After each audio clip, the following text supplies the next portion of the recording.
안녕하세요, 소장입니다. 요즘 제가 물건을 소개해드리면서 공매 물건을 제법 많이 소개해드렸습니다. 그런데 구독자 여러분들 중에서 공매에 입찰하는 방법에 대해 좀 자세하게 알려달라는 분들이 제법 계셨어요. 그래서 라이브 방송으로 여러분께 방법을 알려드릴까 이렇게 생각하다가 아직 제가 경험이 좀 없고 불안한 마음도 있고 해서 일단은 급한 대로 영상을 찍어서 여러분께 공매 입찰에 대해 알려드릴까 합니다. 공매는 여러분도 아시다시피 매매나 분양, 경매와 함께 부동산을 구입하는 큰 축을 이루고 있는 시장이죠. 그런데 경매 입찰을 많이 하시는 분들 중에도 공매 입찰을 하시는 분은 그렇게 많지는 않은 것 같아요. 학원에서도 경매 강의는 많이 하지만 공매에 대해 집중적으로 다뤄주는 것도 많지는 않은 것 같습니다. 시중에 나온 공매를 다루는 책을 봐도 초보자들 입장에선 좀 이해하기가 쉽지 않고 편하게 접할 수 있는 책은 별로 없는 것 같아서 제 나름대로 좀 쉽고 편하게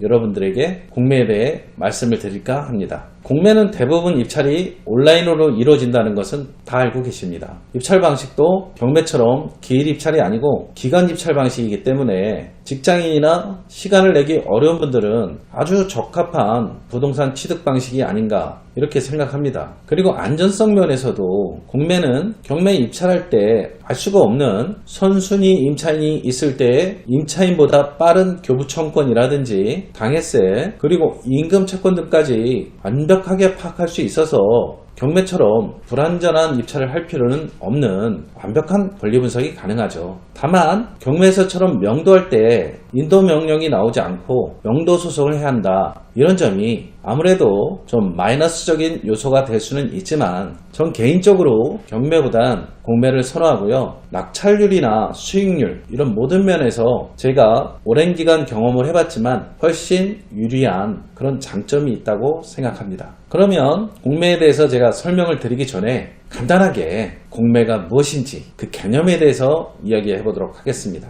여러분이 공매하면 생각나시는 게 있을 겁니다. 바로 세금 체납이죠. 미납된 세금을 받아나기 위해서 공매 처분을 한다. 이렇게들 대부분 생각할 겁니다. 맞습니다. 여러분이 생각하시는 게 맞는데요. 단지 공매의 개념은 세금 체납에 의한 것만이 아니라 다른 방식에 의한 공매도 많이 있다는 점을 말씀드리고 그런 공매에 대해서 하나씩 살펴보도록 하겠습니다. 공매를 분류하자면 우선 공매는 진행하는 주체에 따라 나눌 수가 있는데요. 매각 절차를 진행하는 데 있어서 업무를 누가 처리하느냐에 따라서 분리를 한다는 얘기예요. 공매는 여러분도 아시다시피 캠코 자산관리공사에서 온비드라는 사이트를 이용해서 합니다. 그러면 온비드에서 처리를 한다고 해서 다 캠코 자산관리공사에서 업무를 처리하는 것은 아니고요. 첫 번째로 보시면 국가기관, 세무서 이런 데가 이제 다 국가기관이죠.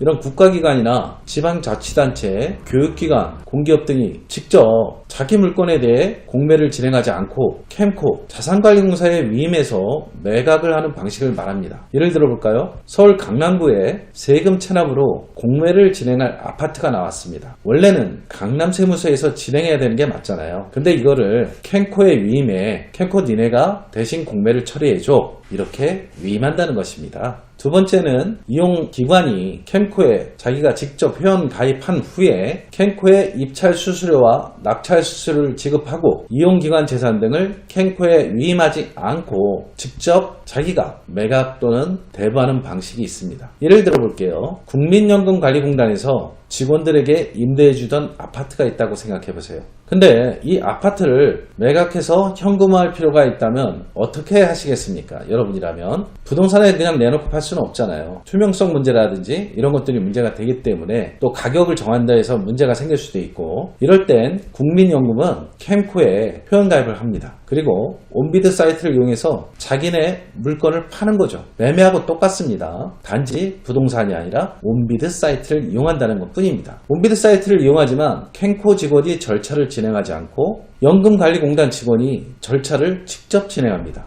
부동산에 수수료를 주는 것처럼 캠코에 수수료를 지불한다 이렇게 생각하시면 됩니다. 이해가 가시죠? 세 번째로는 앞에 기관 등의 공매 말고도 금융기관이나 신탁회사, 기업 등이 비업무용 재산 등을 캔코의 온비드 사이트를 이용하지 않고 자기네 회사 자체적으로 공개 경쟁시켜 매각하는 공매 절차가 있습니다. 이 방식은 그전에는 많이 쓰던 방식이고 온비드 사이트가 생기고 나선 거의 쓰진 않지만 아직도 진행이 되고 있습니다. 아는 사람 일부만 입찰을 하고요. 경쟁률도 적고 오프라인 방식이 많아 의외로 높은 수익률이 보장되곤 합니다. 그런데 보통 우리가 아는 공매하면 제가 첫 번째와 두 번째에 말씀드린 방식을 많이 이야기합니다. 그러면 공매는 어떤 물건이 나오는지 대상 물건에 대해 알아볼게요. 굳이 따로 공부하거나 외우실 필요는 없습니다. 흐름을 이해한다, 이 정도 차원에서 보시면 될 것 같아요.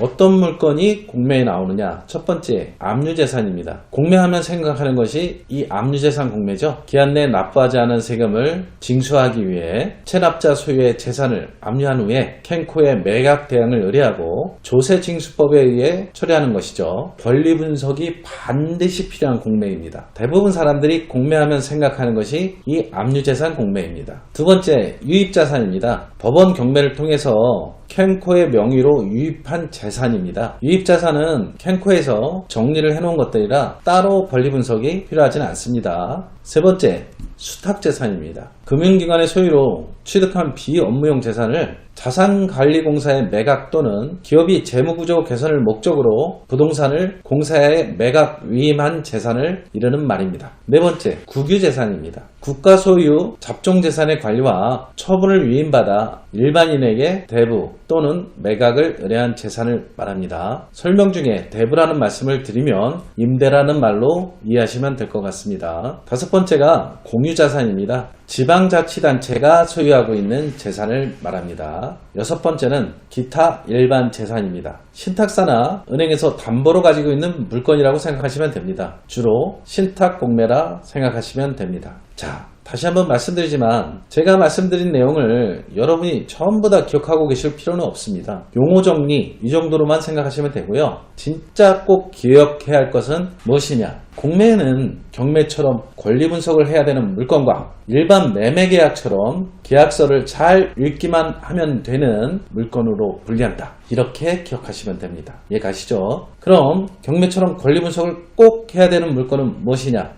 여러분들이 알고 있는 공매의 대표 선수, 바로 압류재산 공매입니다. 쉽게 말해 세금 체납되어서 진행되는 공매만 권리 분석을 할 줄 알면 된다는 것입니다. 다른 것들은 따로 권리 분석에 대해서 공부를 하지 않으셔도 됩니다. 부동산에서 계약을 할 때 계약서를 잘 읽어봐야 되죠. 다른 공매들 이것들도 마찬가지입니다. 물건에 대한 공고문을 잘 읽고 계약 조건으로 내건 사항이 나한테 해가 되는 사항은 무엇인지, 불리한 사항은 무엇이 있는지 등을 꼼꼼히 잘 읽고 입찰해야 되는 것입니다. 예를 들면 신탁 공매를 진행하면서 아파트를 매각하는데 신탁사에서 신탁 전에 있던 근저당이 1억짜리가 있는데 이 1억짜리 근저당을 낙찰자가 인수해야 한다, 이렇게 공고문에 써놨으면 여러분은 말소기준 권리를 따지는 게 아니라 근저당 1억 원은 무조건 낙찰자가 인수해야 된다는 계약 조항을 확인하셔야 되는 겁니다. 정말 조심해야 됩니다. 공고문만 꼼꼼하게 잘 읽으면 되는데 이런 물건을 권리 분석한답시고 말소기준 권리 정하고 인수 안 된다 생각하는 순간 여러분은 생돈 1억이라는 돈을 그냥 날릴 수도 있는 겁니다. 다시 한번 말씀드릴게요. 공매에서 세금 체납에 의한 조세징수법에 따라 진행되는 공매를 제외한 모든 공매는 권리 분석을 하지 않는다. 기억하세요. 단지 공고문만을 보고 입찰에 참가한다. 잊지 마세요. 그럼 온비드 사이트에 접속해서 어떤 물건이 권리 분석이 필요하고 어떤 물건이 권리 분석을 안 해도 되는지, 또 입찰은 어떻게 하는 것인지 알아보도록 하겠습니다.